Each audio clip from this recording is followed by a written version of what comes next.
Reel वाले छपरी। पुराने घर है। सेवा कर रहे भाई जी। तो जी नहा के हो गए एकदम फ्रेश मस्त, क्योंकि सब ब्लर है मिरर में।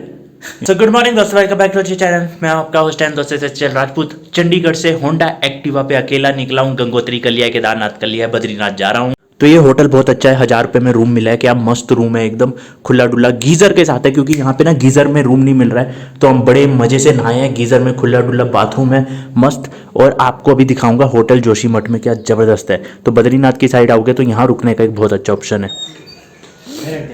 रख दिया, ओके थैंक यू। होटल की फैसिलिटी भी कमाल की है। यहाँ पे विराज भैया और रुके हुए हैं। और ये भाई साहब, ये सुबह सुबह जोशीमठ का नज़ारा। इन सब का तो नाश्ता हो गया। मैं नहा रहा था क्योंकि एडिटूड में लगा था थोड़ा मैं। ये रोपवे जा रही है जो कि ओली को जा रही है। जो जोशीमठ मार्केट से रोपवे जाती है ओली को, उधर की साइड में ओली है। क्योंकि हम ये ओली वाले रोड पे है। वहाँ से जब जोशीमठ हम एंट्री करते हैं तो ओली 16 किलोमीटर रोड कटता है। तो ऊपर आके यहाँ पे, जहाँ पे ये मिलिट्री के ट्रक्स हैं, यहीं पर ये होटल है। तो ये मस्त नज़ारों के सामने बैठ के हम खा रहे हैं पोहा। तो यहाँ से हेलीकॉप्टर उड़ रहा है अभी। ये मिलिट्री का हेलीकॉप्टर है, जो जोशीमठ में हेलीपैड है इनका। वो तो ठीक है, पर ये क्या लगाया हुआ है?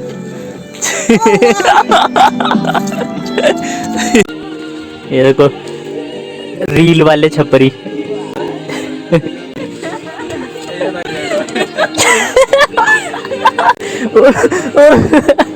है तो भाई कैसे देख रहे?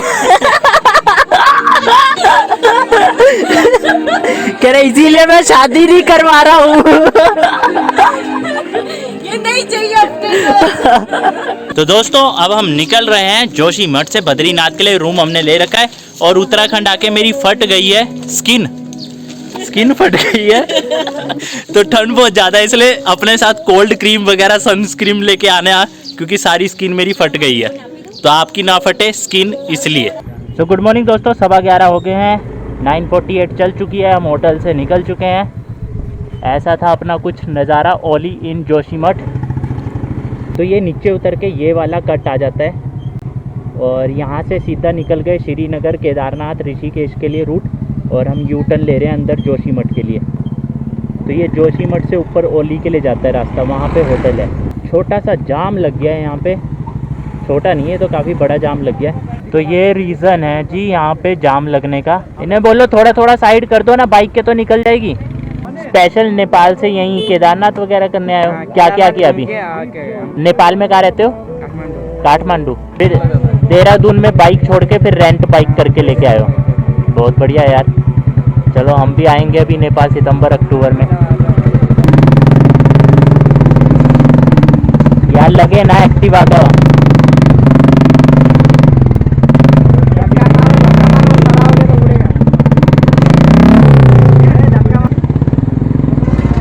ओ भाई, पीछे से संभालने का ना।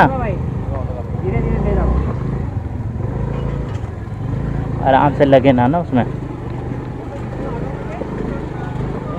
एक्टिवा कितना इजी निकल जाता है। तो लगा छोटा टायर है, इसको दिक्कत होगी। बुलेट को दिक्कत हुई, एक्टिवा को दिक्कत ही नहीं हुई निकलने में।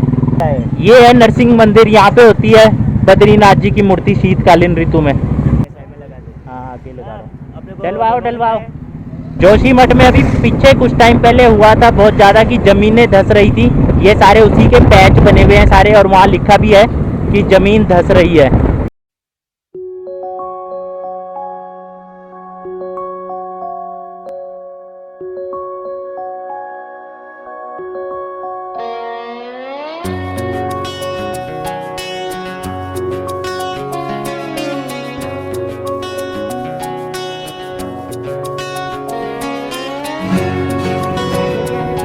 तो ये आ गया गोविंद घाट। यहाँ से हेमकुंड साहिब के लिए नीचे चले जाता है। 20 किलोमीटर हेमकुंड साहिब है। और फूलों की घाटी है 17 किलोमीटर। और ये सीधा बद्रीनाथ के लिए चला गया।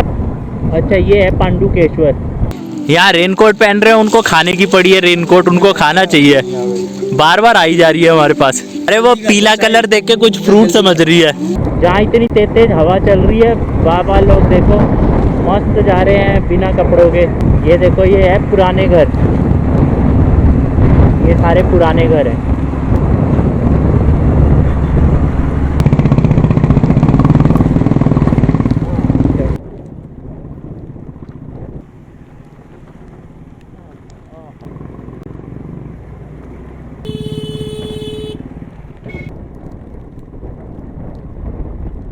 कहाँ तक है ये इतना बड़ा स्ट्रेच?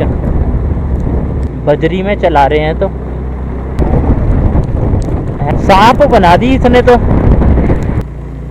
हाँ ये कर लो पहले। क्या खोई खोई मोरी अखियां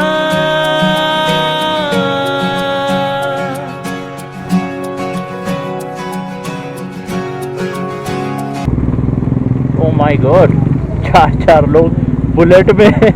हाँ तो जिम बना रखा है। तो फाइनली पहुंच गए हैं हम बद्रीनाथ। क्या 1:51 996 चल चुकी है और हम पहुंच गए हैं बद्रीनाथ।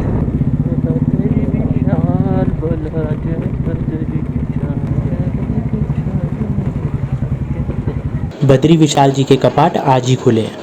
आने में हमें थोड़ी सी देर हो गई तो बहुत लंबी लंबी लाइनें लगी हुई है। घंटों से लोग वेट कर रहे हैं, लेकिन और स्थलों की जगह पर यहाँ पर भी हमें जल्दी से दर्शन हो गए। खोई खोई मोरी अखियां इन अखियों में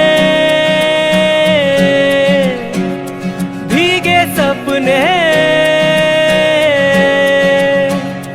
सतरंगी इन सपनों को रखा है मैंने संजो के सूरज की इन किरणों को। बोलो कैसे कोई रोके, बोलो जरा ये उमंग क्यों है बहती नदी। यहाँ पर हम लोगों की गलती बोले, प्रशासन की गलती बोले, जो भी कहें, पर 100 बात की एक बात है कि दर्शन करने के लिए इतनी भीड़ में महिलाओं को, बच्चों को, बुजुर्गों को बहुत दिक्कत होती है। तो दोस्तों ये देखो मंदिर है और लाइन देखो कहाँ तक लगी है। जो पूरा टीन का शेड जा रहा है, ये देखो ऐसे करते करते करते वो पीछे तक, वो उधर, ये पीछे तक, उसके भी पीछे तक लाइन है। और अंदर भी जो लाइनें देखी कितने लोगों की, और जबकि हम लेट आए हैं फिर भी हमने जल्दी दर्शन कर लिए। तो मैं जिस भी धाम में गया हूँ मेरे फटाफट से दर्शन हो गया, मुझे इतनी देर लाइन में नहीं खड़ना पड़ा है। और ये चमत्कार बस भगवान का ही है। तो यहीं पे महिला कुंड भी है, अंदर जाके महिलाएं नहा सकती है कुंड में गर्म पानी से।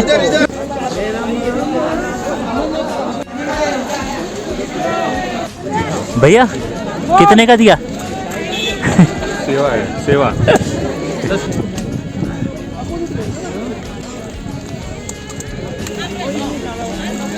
सेवा कर रहे हैं भाई जी। हाँ सेवा कर रहे हैं। जय बद्री विशाल। राम राम।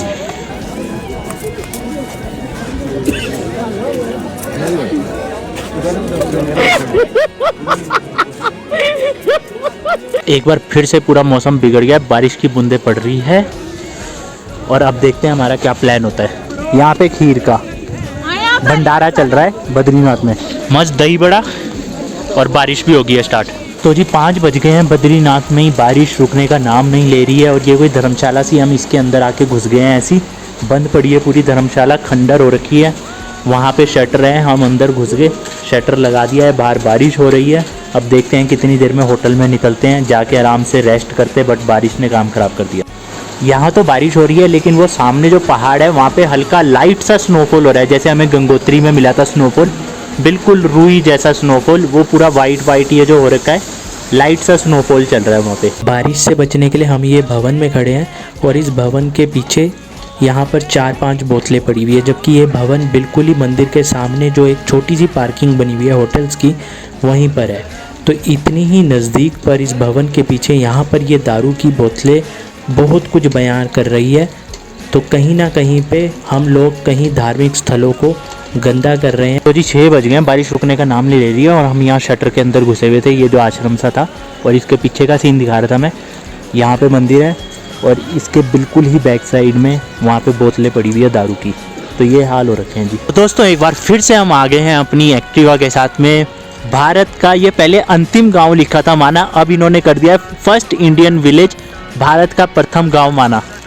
और वहाँ पे माना है, बट अभी हम नहीं जा रहे हैं क्योंकि मौसम हो चुका है बहुत ख़राब और हमें जाना है होटल। पिछली बार मैं आया था, माना पूरा घूमा था, ये देखो पूरा ही सारा का सारा भर चुका है फॉग से और बारिश भी हो रही है, स्नोफॉल भी हल्का हल्का सा हुआ है, तो इसलिए अब हम माना नहीं जा रहे हैं। माना में अगर आपको नहीं पता है तो बता दूं कि एक तो यहाँ से आगे तिब्बत का बॉर्डर है, तो ये लास्ट गांव है, बट अब इन्होंने फर्स्ट इंडियन विलेज कर दिया है माना को। यहाँ पे भीम पुल है, तो यहीं पे भीम पुल है। जब 5 पांडव स्वर्ग की तरफ गए थे तो उन्होंने स्वर्ग जाने के लिए सरस्वती नदी रास्ता नहीं दे रही थी, तो भीम ने पुल, एक भीमशिला थी, उसको गिराया शिला को, उसका नाम भीमशिला पड़ गया, तो उससे क्रॉस करके गए थे। वेद व्यास जी की गुफा है जिन्होंने महाभारत लिखवाई थी गणेश जी से, और गणेश जी की भी गुफा है, गणेश जी के गुरु थे वेद व्यास जी। और साथ ही साथ में और भी बहुत सी स्टोरीज़ हैं, अभी मुझे यही याद आ रही है, तो अगर आपको देखना है तो हमारे पिछले व्लॉग में आप माना का पूरा देख सकते हो, एक अलग से सेपरेट वीडियो है माना का। तो अब हम यहाँ से निकलेंगे जोशीमठ अपने होटल में और वहाँ रेस्ट करेंगे, और फिर उसके बाद अब मेरे 3 धाम हो चुके हैं। यमुनोत्री मैं अभी बाद में देखूँगा, चौथा करके ही घर जाऊँगा, अभी शायद मैं पौड़ी श्रीनगर की तरफ जाऊँगा। तो बस ये नज़ारे लेते हुए अब हम अलविदा करते हैं, क्योंकि अब मैं कैमरा भी नहीं लगाऊंगा क्योंकि सिर्फ जाना ही है और बारिश का मौसम हो रखा है, और मेरी एक्टिवा में भी बहुत ज़्यादा दिक्कतें हैं, तो इसको भी कहीं पे सर्विस स्टेशन या कोई अच्छा मैकेनिक तो मिलेगा नहीं, पर सर्विस स्टेशन अगर होंडा का मिल जाए तो बेटर होगा। असली जन्नत तो ये है, यहाँ पे है बद्रीनाथ मंदिर, और बद्रीनाथ के जस्ट पीछे देखो कितनी स्नो हो गई है। यहाँ पर पूरा फिर से स्नोफॉल हुआ है पहाड़ पर, और सारा ही ये पूरा स्नोफॉल का पहाड़ है, ये देखो पूरी स्नो स्नो स्नो।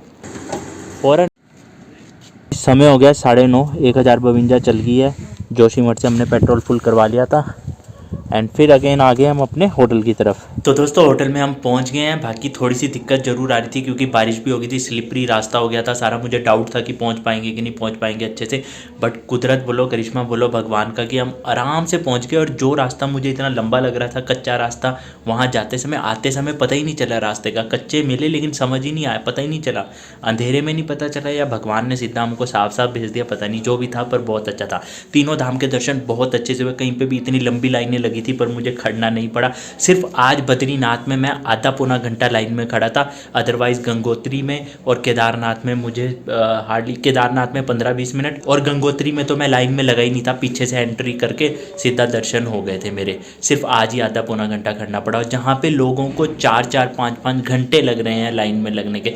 तो मेरा एक ड्रीम था 4 धाम करने का, सिर्फ व्लॉग के चक्कर में नहीं, व्लॉग तो बन गए अब, लेकिन 4 धाम मैंने सोचा हुआ था कि 4 धाम करूँगा। तो कहते हैं ना जब भगवान का बुलावा होता है तो आराम से बुलावा आ जाता है और आपके दर्शन भी बहुत अच्छे से हो जाते हैं। जहाँ 4-4, 5-5 घंटे लग रहे हैं लोगों को दर्शन में, वहाँ पे मेरे को 1 घंटा भी नहीं लगा कहीं पे भी, सिर्फ आधा पौना घंटा आज ही लगा है, और दर्शन सब जगह और बहुत अच्छे से हुए हैं। जैसे वो करते हैं ना जल्दी जल्दी चलो जल्दी जल्दी चलो, मेरा वो सिस्टम नहीं हुआ, मतलब मैंने हर जगह पे आराम से लगभग 7 से 10 सेकंड तक आराम से सारी मूर्तियाँ देखी है, तो बहुत अच्छे से दर्शन हुए। बाकी अगर कुछ भी अच्छा लगे सपोर्ट करते रहो। Thank you so much, love you guys. Thank you, और बहुत ही सब्सक्राइब करो, लाइक करो, कमेंट करो, शेयर करो, अपना आशीर्वाद देते रहे। खत्म, bye bye, tata, good bye.